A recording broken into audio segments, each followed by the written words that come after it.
Окей, сажусь за столик крайний, кафе вдали бульвара, горячий шоколад.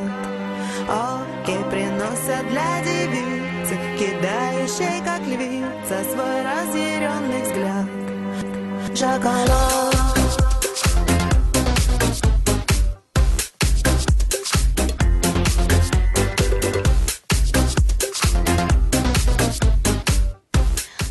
Сегодня торжество у всех сладкоежек мира. 11 июля официально признан Всемирным днем шоколада. В 1955 году во Франции был придуман праздник, посвященный пище богов.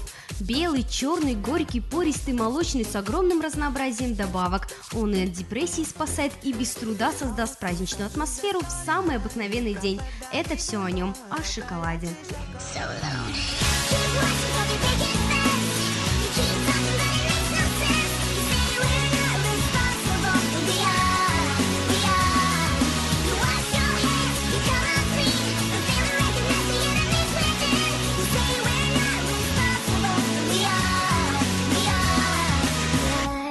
В 15 веке Христофор Колумб высадился с корабля на американскую землю, и в знак гостеприимства местные аборигены угостили странника чашкой шоколада.